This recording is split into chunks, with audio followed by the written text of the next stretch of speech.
लाचार अध्यक्ष का इंतजार। जी हां, मध्य प्रदेश मानव अधिकार आयोग में 4000 से अधिक शिकायतें लंबित हैं, जबकि सैकड़ों शिकायतें सरकार के पास अटकी हैं। लेकिन आप ये बात जानकर हैरान रह जाएंगे कि एमपी मानव अधिकार आयोग में 21 महीने से अध्यक्ष का पद खाली है।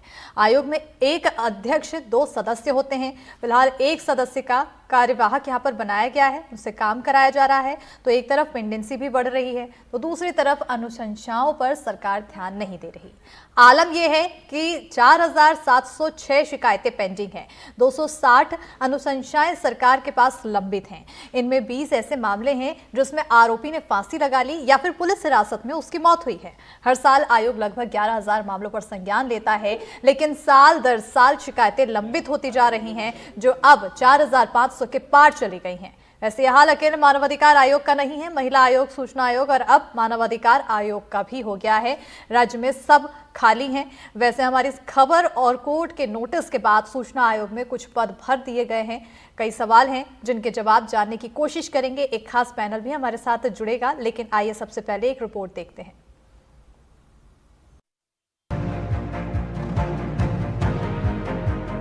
एक भी रुपये नहीं मिला वहाँ सरकार के द्वारा।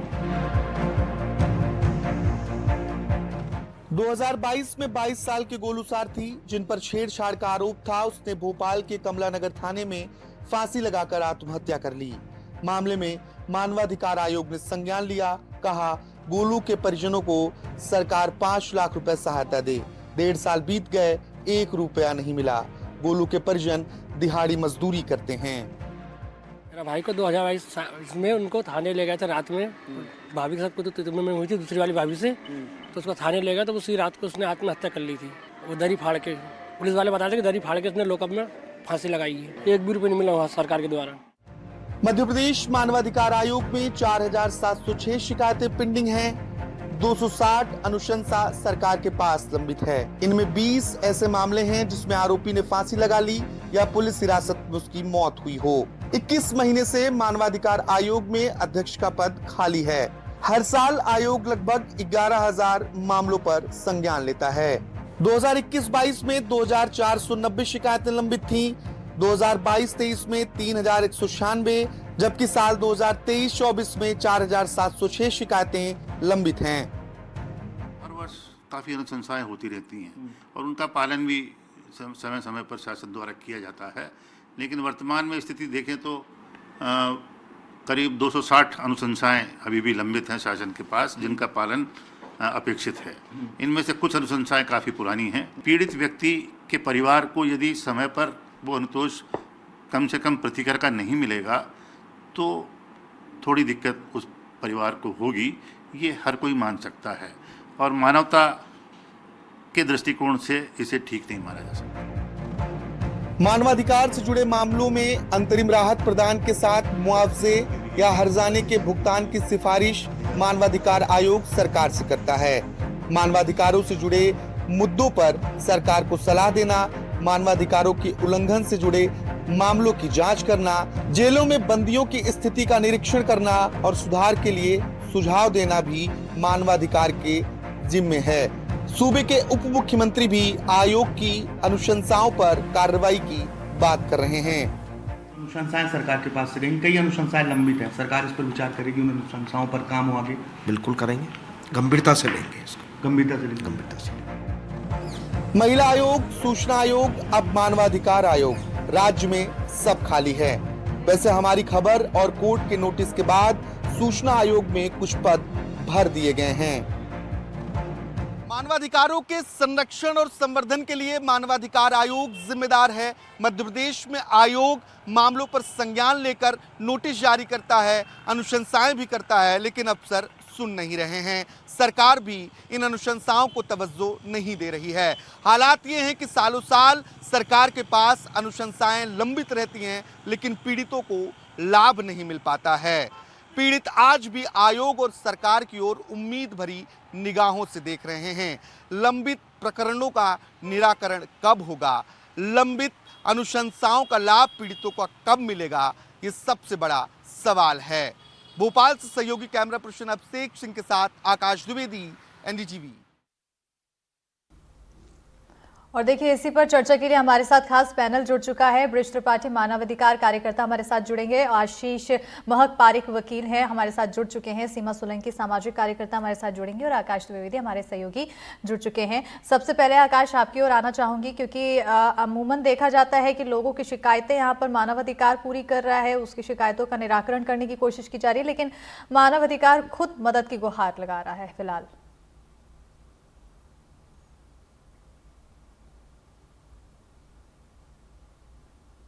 से जुड़ा हुआ आयोग है, लेकिन यहां पर भी 21 महीने से अध्यक्ष का जो पद है वो खाली है। अक्टूबर 2022 के आसपास वर्तमान अध्यक्ष रहे, उनका कार्यकाल खत्म हुआ। इसके बाद से अध्यक्ष की नियुक्ति ही नहीं हुई, क्योंकि नियमानुसार मानवाधिकार आयोग में एक अध्यक्ष और 2 सदस्य होते हैं। अभी हालात ये हैं कि 2 सदस्य हैं, उनमें एक सदस्य को कार्यवाहक अध्यक्ष बना दिया गया है, उन्हीं से काम चलाया जा रहा है। और हालात ये हैं कि साल दर साल, हर साल जो पेंडेंसी है वो मानवाधिकार आयोग पर बढ़ी है, चाहे हम 2021-22 की बात करें, 22-23 की बात करें, या फिर अभी 23-24 की बात करें, तो 4706 मामले आयोग के पास लंबित हैं। आयोग खुद ये कहता है कि हर साल मानवाधिकार आयोग 10 से 11,000 मामलों पर संज्ञान लेता है। संज्ञान लेने के अलग अलग तरीके हैं, कुछ शिकायतें पहुंचती हैं, कुछ समाचार पत्रों के माध्यम से, टीवी चैनलों के माध्यम से जो घटनाएं आती हैं, आयोग संज्ञान लेता है। आप मानिए 11,000 मामलों पर साल भर में संज्ञान लिया गया, लेकिन 4,000 से अधिक मामले अभी भी पेंडिंग हैं। और ये पेंडिंग क्यों है? क्योंकि अभी जांच नहीं हो पाई है, जांच में देरी हो रही है। जांच जितनी जल्दी पूरी होगी उतनी जल्दी उस पर कार्रवाई हो सकेगी।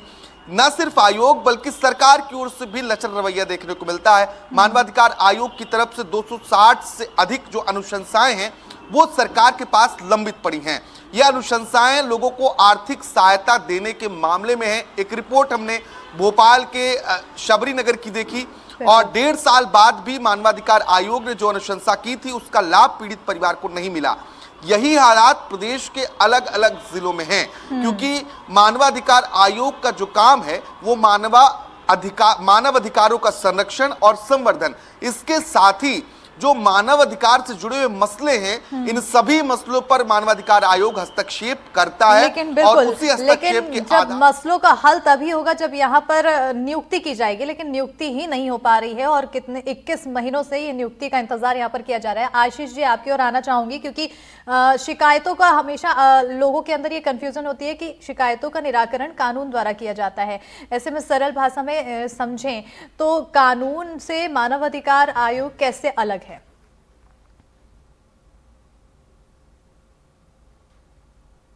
आशीष जी, मैं आपको सुन नहीं पाया कि आप अपना प्रश्न आप रिपीट करेंगे? आशीष जी, सवाल यही है कि अमूमन देखा जाता है कि कोई भी शिकायत होती है उसे हल कानून द्वारा किया जाता है, लेकिन आम लोगों को ये कंफ्यूजन होती है कि मानवाधिकार आयोग द्वारा आखिर इसमें क्या कुछ कदम उठाए जाते हैं, कैसे इसका निराकरण किया जाता है। तो सरल भाषा में कानून और इसमें कितना अंतर है ये समझने की कोशिश करना चाहेंगे। देखिए, मानव अधिकार आयोग का गठन जो है इसलिए किया गया था कि मानव से जुड़ी जो समस्या है, स्वास्थ्य समस्या होती है, शिक्षा से संबंधित समस्याएं होती है, और महिलाओं से संबंधित जो समस्या होती है, राइट टू इक्वलिटी हो गया, राइट टू फ्रीडम हो गया, फ्री फ्रॉम स्लेवरी हो गया, ये सभी जो हैं जो हमें उत्पीड़न होता है हमारे साथ में, चाहे वो प्रशासन के द्वारा किया जाता है, चाहे वो शासन के द्वारा किया जाता है, या कोई ऐसे सरकारी अधिकारी द्वारा हमारे साथ कोई उत्पीड़न होता है, उन समस्याओं के निराकरण के लिए मानव अधिकार आयोग का गठन किया गया था। चूंकि मध्य प्रदेश में एक अध्यक्ष और 2 सदस्यों का होना था, पर अभी तक भी कोई नियुक्ति नहीं हुई है, और ये नियुक्तियां ना होने का कारण, ये नियुक्तियां जो नहीं हो रही है वो एकमात्र राजनीति से प्रेरित है। आप सुन पा रहे हैं? बिल्कुल बिल्कुल बिल्कुल। ये नियुक्तियां ना होने का कारण सिर्फ और सिर्फ जो दलगत राजनीति होती है, जो राजनीतिक समुदायों में गुटबाजी होती है, उसके कारण ये अभी तक जो है नियुक्तियां नहीं हो पाई है। अभी ग्वालियर के वीरानगर में एक गैस कांड हुआ था, उसमें एक याचिका प्रस्तुत की गई थी जिसमें मध्य प्रदेश की जो चीफ जस्टिस हैं honourable justice Shri Ravi Malimath, honourable justice Vikas Mishra ji द्वारा सरकार से यह जवाब मांगा गया था कि अभी तक जो है मानवाधिकार अध्यक्ष की नियुक्ति क्यों नहीं की गई। सरकार द्वारा अपने जवाब में यह कहा गया था कि 31 अगस्त 2024 के पूर्व हम जो है मानवाधिकार अध्यक्ष की नियुक्ति कर देंगे, पर उसके बाद भी न्यायालय में जवाब प्रस्तुत करने के बाद भी अभी तक भी जो है सरकार द्वारा नियुक्ति नहीं की गई। और ये जो लचर रवैया है सरकार का, ये कानून की लचर व्यवस्था को भी दर्शाता है। आज कोई भी मानवाधिकार का ये अधिकार होता है कि भाई जहां न्याय नहीं मिल रहा है वो जेल में जाकर बंदियों को भी देख सकता है कि भाई वहां पर सुविधाएं मुहैया है या नहीं। महिला संबंधित कोई उत्पीड़न होता है, बलात्कार होते हैं और महिला संबंधी जो भी अपराध होते हैं, घरेलू हिंसा के मुद्दे होते हैं, वहां पर भी यदि न्याय नहीं मिलता है तो मानवाधिकार अपना हस्तक्षेप कर सकता है। पर इस तरह से एक कार्यवाहक अध्यक्ष को बना देना, पूरी टीम को नहीं बनाना, पूरे आयोग का गठन नहीं करना, कहीं ना कहीं कानून की, सरकार की लचर व्यवस्था को दर्शाता है। बिल्कुल, लचर व्यवस्था यहाँ पर जाहिर तौर पर नजर आ ही रही है, क्योंकि साल दर साल आंकड़े बढ़ते जा रहे हैं पेंडिंग शिकायतों के। आकाश, क्योंकि आशीष जी ने यहाँ पर बात कही कि राजनीतिक समुदाय के गुटबाजी के चलते कहीं ना कहीं यहाँ पर नियुक्तियां रुकी हुई हैं और व्यवस्थाएं लचर हो रही हैं, आखिर इस बात से कितना इत्तेफाक रखा जाए? देखिए, कई मर्तबा ऐसा होता है कि जो आयोगों में नियुक्तियां होती हैं वो राजनीतिक तौर पर देखी जाती हैं। फिलहाल मानवाधिकार आयोग में ऐसी परिस्थितियां अभी तक नहीं बनी है, जो मुझे लगता है, क्योंकि इसके पहले भी जस्टिस रहे हैं और अभी भी जो सदस्य हैं वो एक रिटायर्ड जस्टिस हैं और एक स्पेशल डीजी स्तर के जो अधिकारी, वो 2 सदस्य अभी भी सदस्य के तौर पर देखे जा रहे हैं। लेकिन वकील साहब ने जो बात बताई वो लगभग इत्तेफाक रखती है आयोगों की नियुक्तियों से। अगर जुड़े हुए मामले हम देखें तो चाहे वो हम इसके पहले पिछड़ा वर्ग एवं कल्याण आयोग की तरफ नजर डालें तो यहाँ पर भी राजनीतिक नियुक्तियां भी हुई हैं, लेकिन सूचना आयोग में जो नियुक्तियां हुई हैं अभी हाल में, हमने भी उसकी खबर दिखाई थी, सूचना आयोग में नियुक्तियां राजनीतिक नियुक्तियां नहीं हुई हैं। इनकी बातों से इत्तेफाक जरूर है, लेकिन पूरी तरीके से ऐसी ही नियुक्तियां, राजनीतिक नियुक्तियां ही होती हैं, ये कह पाना थोड़ा मुश्किल है। हालांकि मध्य प्रदेश में जो आयोग हैं उनकी लगभग हर जगहों पर हालात ये हैं कि कहीं अध्यक्ष के पद खाली हैं।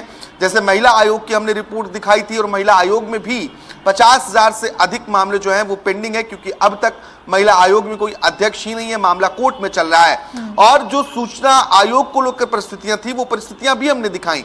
जिस बात का जिक्र अभी कर रहे थे, मामला कोर्ट पहुंचा था, मानवाधिकार आयोग का मामला भी कोर्ट पहुंचता है, सरकार जवाब प्रस्तुत करती है, इसके बावजूद नियुक्तियां ना देना ये कई बड़े सवाल पैदा करता है। और न सिर्फ नियुक्ति देना, बल्कि जो सरकार के पास अनुशंसाएं पहुंच रही हैं, कम से कम उन अनुशंसाओं पर पीड़ित परिजनों को, पीड़ित के परिवारों को तत्काल प्रभाव से राहत दी जानी चाहिए, जो अनुशंसाएं मानवाधिकार आयोग की रही हैं। और खुद ये मानवाधिकार आयोग भी मानता है कि आयोग की अनुशंसाएं बंधनकारी होती हैं और ऐसे मसलों पर सरकार को कार्रवाई करने की जरूरत है। कुछ जो केसेस हैं वो कई सालों से पेंडिंग है, सरकार के पास कई सालों से लंबित है जो अनुशंसाएं हैं। तो ऐसे में अगर 1.5 साल 2 साल लोगों को लाभ नहीं मिल पा रहा है तो फिर ये मानवाधिकार के लिहाज से भी अच्छा नहीं है। खुद मानवाधिकार आयोग कहीं ना कहीं इस बात से इत्तेफाक है। रखा जा सकता है कि कहीं ना कहीं यहाँ पर अच्छा नहीं दिखाई दे रहा है। हमारे साथ ब्रिज त्रिपाठी जी भी जुड़ चुके हैं, मानवाधिकार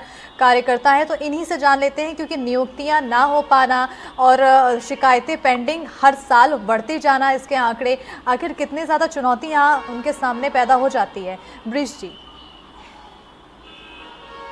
देखिए, पद खाली होने के पीछे सरकार की प्रक्रिया सहित किसी अन्य दिक्कत की बात भले ही कह ली जाए, लेकिन इस तथ्य से भी इनकार नहीं किया जा सकता कि 4000 से अधिक केस लंबित होना एक गंभीर बात है। बिल्कुल, देश की सुप्रीम कोर्ट भी समय समय पर इस बात की चिंता जताती रहती है कि अदालतों में लंबित मामले कम किए जाए। और जहां तक बात की जाए कि इसका क्या परिणाम है या इस तरह की चीजों से क्या प्रभाव पड़ सकते हैं, तो देखिए, मानवाधिकार मामलों में देरी हो सकती है और मानवाधिकार के उल्लंघनों को बढ़ावा मिल सकता है नगरपालिका पर दबाव आ सकता है और जनता का विश्वास कम हो सकता है, क्योंकि आयोग की असफलता से जनता का विश्वास कम होना लाजमी बात है, जिससे मानवाधिकारों के मामले में जनता की भागीदारी भी कम होती है। और आप देखेंगे कि आयोग की विफलता के कारण मानवाधिकार के मामले में नगर न्यायपालिका पर काफी दबाव बढ़ जाता है, जिससे न्यायपालिका की कार्यक्षमता भी प्रभावित होती है। और हम बात करें अगर कि इन मामलों में देरी होने से, देखिए पेंडेंसी बढ़ने से मानवाधिकार मामलों में जो पीड़ित होते हैं उन्हें न्याय मिलने में देरी होती है। मानवाधिकार बना किस लिए है, ये आयोग हमने फॉर्म किस लिए किया है, ताकि जो पीड़ित है, जो जनता है, जिनको कहीं और सुनवाई नहीं हो रही, उस पर ये सुनवाई कर सके, तो उनकी जो उनको न्याय मिलना है उसमें देरी हो जाती है। अब सरकार की ओर से अनुशंसाओं पर ध्यान नहीं देने से भी मानवाधिकार की विश्वसनीयता कम होती है। ये बात हम अच्छे से समझ लें। मगर अगर हम बात ऐसे भी करें कि सरकार आयोग की सिफारिशों पर ध्यान नहीं दे रही, तो मैं इस पर कोई टिप्पणी नहीं करना चाहूंगी। मैं उचित नहीं समझती, क्योंकि कोई स्पष्ट उदाहरण हमें देखने को मिले तब तक इस बात पे मैं कोई टिप्पणी नहीं करना चाहती। बाकी तो जैसे सब कह रहे हैं कि न्यायपालिका, न्याय मिलना, जनता का विश्वास कम होना, ये सारी चीजें जो है आप देख सकते हैं। ये एक बहुत बड़ा कहना चाहिए लूपहोल है कि एक इतना मानवाधिकार अपने आप में एक इम्पोर्टेंस रखता है, और वहीं पे अगर अध्यक्ष पद खाली है तो जाहिर सी बात है कि जो भी फैसले होते हैं वो लेने में देरी हो जाती है। मैं भी बाल कल्याण समिति में मेंबर रही हूँ, मैंने ये सब चीजें देखा है। बहुत केसेस आते हैं, रोजमर्रा के केसेस आते हैं। बिल्कुल, और कहीं ना कहीं इससे एक चुनौती तो बढ़ती है, लेकिन जैसे कि आपने कहा कि विश्वसनीयता भी कम होती है, ये भी एक गंभीर विषय निकलकर सामने आता है। सीमा सोलंकी जी हमारे साथ जुड़ चुकी हैं, सामाजिक कार्यकर्ता हैं। सीमा जी, अगर आपसे मैं जानूं, आम लोगों की समस्याएं आप सुनती हैं, लेकिन इस तरह से जब शिकायतें पेंडिंग होती हैं, नियुक्ति वहां पर हुई नहीं है, सिर्फ एक इंसान के ऊपर काफी ज्यादा कार्यभार है, कितनी ज्यादा यहाँ पर चुनौती निकलकर सामने आती है लोगों की समस्याओं के निराकरण कराने में। सीमा जी। जी नमस्कार मैम। बिल्कुल, आप तक आवाज पहुंच रही है सीमा जी? जी बिल्कुल पहुंच रही है मैम, पहुंच रही है। बिल्कुल सीमा जी, सवाल मेरा यही है कि जब जिस तरह से हम देख रहे हैं कि मानव अधिकार में नियुक्तियां पेंडिंग पड़ी हुई हैं, शिकायतें इतनी लंबी पेंडिंग पड़ी हुई हैं, और ऐसे में आम लोगों की समस्याएं जब आप सुनती हैं और उसके निराकरण की यहाँ पर बारी आती है, तो आप लोगों को आखिर कितनी चुनौतियां काफी हैं। अगर हम देखा जाए तो इतनी सारी नियुक्तियां खाली पड़ी हुई है। खाली पड़ी नियुक्तियों के कारण क्या हो रहा है, तो पब्लिक्स को जो उनके अधिकार मिलने चाहिए, जो पीड़ित परिवार हैं, जिन पीड़ित परिवारों को दर दर ठोकर खाना पड़ रहा है, वो इतना अफोर्ड नहीं कर पा रहे हैं। जिन समस्याओं से उनको जूझना पड़ रहा है, हम रेगुलर उन चीजों को देख रहे हैं। आज सरकार इन चीजों के लिए क्यों कुछ नहीं कर पा रही है मैम, हम समझ ही नहीं पा रहे हैं। और लोगों को उनके अधिकार है। मानव अधिकार बनाया किस लिए गया है? मानव अधिकार इसलिए बनाया गया है कि जनता को उनके राइट्स मिल पाए, उनके अधिकार मिल पाए, लेकिन ये हो नहीं पा रहा है। क्यों नहीं हो पा रहा है, समझ नहीं पा रहे हैं। प्रशासन सब चीजों के लिए अवेयर है, कहती है। जिस तरीके से आंकड़े आते हैं हमारे सामने, वो देखा जाता है और देखा जा रहा है। तो अगर हम गंभीरता से उन चीजों के लिए अंदर जा रहे हैं, तो हमें समझ में आ रहा है कि यार कितने पद खाली पड़े हुए हैं जिन पदों के लिए नियुक्ति होनी चाहिए। और अगर ये पदों की नियुक्ति नहीं हो रही, तो इसका कारण बताया जाए। गवर्नमेंट हमें इन चीजों के लिए जानकारी भी नहीं दे पा रही है ना मैडम, तो क्यों खाली है? इन चीजों के लिए गंभीर सवाल भारत सरकार के ऊपर उठ रहे हैं, और इन चीजों के लिए ध्यान देना चाहिए, क्योंकि ये उन लोगों के लिए है जो इस चीज के लिए बने हैं। आज अगर सरकार बनी है तो वो इसलिए बनी है कि वो जनता के अधिकारों की रक्षा कर सके, और अगर हम मानव अधिकार की रक्षा ही नहीं कर सकते तो सरकार क्यों है? बिल्कुल।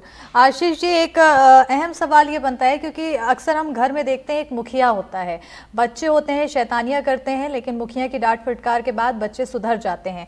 और उसी तरह से अगर हम इस संवैधानिक गतिविधियों को देखें, तो जब कोर्ट की फटकार लगती है तो फिर कहीं ना कहीं जवाब तलब किया जाता है, लेकिन सीरियसनेस अभी भी नहीं दिखाई दे रही है। तो क्या कोर्ट की फटकार के बाद ही हर एक नियुक्तियां होंगी? एक बड़ा सवाल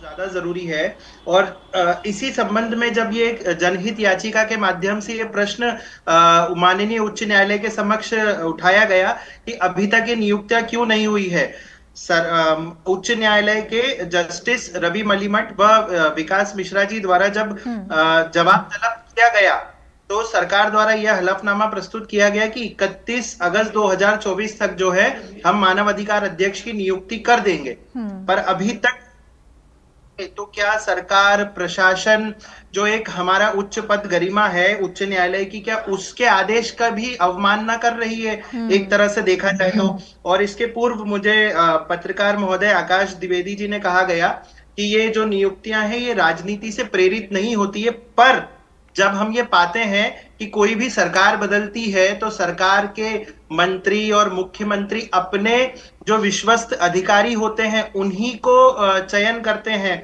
और जो ये नियुक्तियां हैं वो भी राजनीतिक हलकों से जुड़े हुए जो अधिकारी होते हैं उन्हीं को ये नियुक्ति दी जाती है। कोई जो रूलिंग पार्टी के सदस्य होते हैं उन्हें ही अध्यक्ष सदस्य बनाया जाता है। इसमें पूरी तरह से पार्शियलिटी होती है। हमारे देश में योग्यता को स्थान न देते हुए जो चरण वंदना करते हैं उनको स्थान दिया जाता है, बजाय जिसमें योग्यता होती है। तो अधिकारियों जिस मंत्री के करीबी होते हैं उन्हीं के प्रमोशंस होते हैं। तो ये एक न्याय की व्यवस्था है।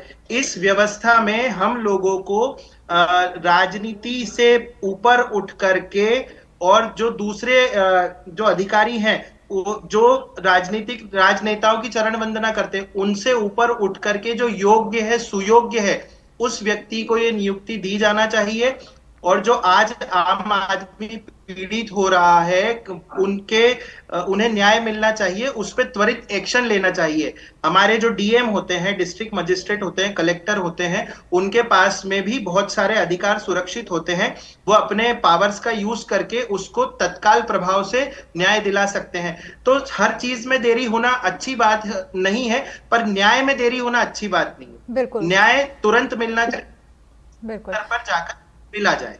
आकाश, आपकी ओर आना चाहूंगी क्योंकि देखने को मिल रहा है कि कहीं ना कहीं सरकार का ये जो रवैया है लचर साफ तौर पर नजर आ रहा है। नियुक्तियां जो हो जानी चाहिए थी वो अटकी हुई हैं, और अनुशंसाओं की ओर अगर गौर किया जाए तो वो भी 260 पेंडिंग है। ये कहीं ना कहीं दर्शाता है कि लचर यहाँ पर व्यवस्थाएं दिखाई दे रही हैं और इतना ध्यान नहीं दिया जा रहा है। मानव अधिकार की अगर बात की जाए तो इसके अलावा महिला आयोग और सूचना आयोग में भी स्थिति कुछ इसी तरह से देखने को मिल रही है। सरकार आखिर गंभीर क्यों नहीं है? देखिए, इस विषय पर मैंने पहले भी कहा, और जो अभी जिस बात का जिक्र आशीष जी कर रहे थे, पूरी तरीके से राजनीतिक नियुक्ति ना होना, इस बात को मैंने भी नहीं नकारा है। और चाहे वो सूचना आयोग की बात हो या महिला आयोग की बात हो या फिर हम अभी मानवाधिकार आयोग की बात करें, क्योंकि सूचना आयोग में अभी हाल ही में 2 नियुक्तियां हुई हैं। जब हमने खबर दिखाई, कोर्ट के पास मामला पहुंचता है, कोर्ट के निर्देश के बाद सूचना आयोग में नियुक्तियां हो जाती हैं, नहीं तो ये भी पद खाली ही पड़े थे। और ये वाकई में सरकार को इन आयोगों के बारे में सोचना चाहिए, कहीं आयोग बेसहारा ना हो जिनके भरोसे मध्य प्रदेश की जनता है, क्योंकि महिला आयोग में वो महिलाएं पहुंचती हैं जिनकी सुनवाई कहीं नहीं होती है। बिल्कुल आकाश, आपको यहाँ पर रोक रही हूँ। एक सवाल और जो कि मैंने अभी आशीष जी से भी पूछा था, क्या बार बार कोर्ट को हस्तक्षेप करना पड़ेगा? क्या सरकार अपनी ओर से नियुक्ति नहीं करेगी? बिना कोर्ट के फटकार के नियुक्तियां नहीं हो सकती है? आकाश,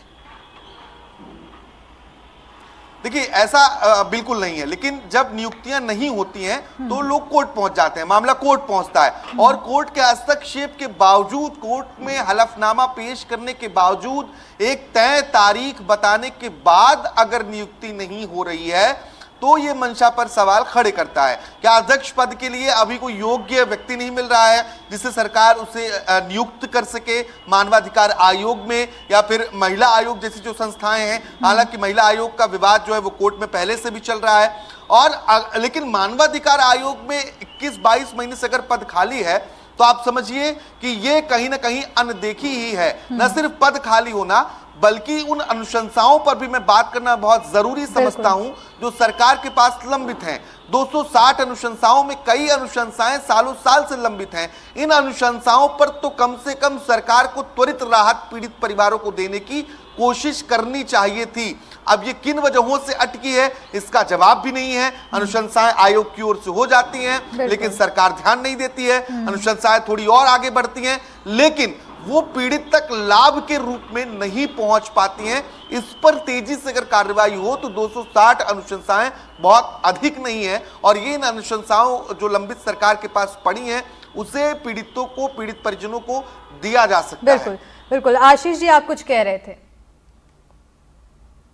मैं आपसे यही कहना चाहता हूं और पहले भी यही कहा था कि न्याय मिलने में देरी होना ये एक सही कदम नहीं है हमारे मध्य प्रदेश में, क्योंकि आप ये देखेंगे कि वकालत में भी जो सरकारी वकील नियुक्त होते हैं तो जैसे ही सरकार बदलती है, जो कांग्रेस की चरण वंदना करता है, कांग्रेस की मानसिकता का होता है, तो कांग्रेस से संबंधित वकीलों को सरकारी वकील बना दिया जाता है, उनकी योग्यता को नहीं आंका जाता है। वैसे ही अब जैसे ही भाजपा की सरकार बनी है तो भाजपा से संबंधित जो भी व्यक्ति हैं उनको महाधिवक्ता, अधिवक्ता बना दिया जाता है। तो ये जो प्रश्न है, ये पद्धति न्याय में नहीं होनी चाहिए। न्याय की जो पद्धति है, जो संस्थाएं हमें न्याय प्रदान करती है, उन संस्थाओं को न्याय में ये चीजें नहीं होनी चाहिए। आपकी बात बिल्कुल सही है। और ब्रिज जी से हम इसी बात का जवाब लेते हैं। ब्रिज जी, आखिर जैसा कि आशीष जी कहते हुए नजर आ रहे हैं कि राजनीतिक हस्तक्षेप यहाँ पर देखने को मिलता है, आखिर आप लोग के ऊपर कितना ज्यादा दबाव देखने को मिलता है?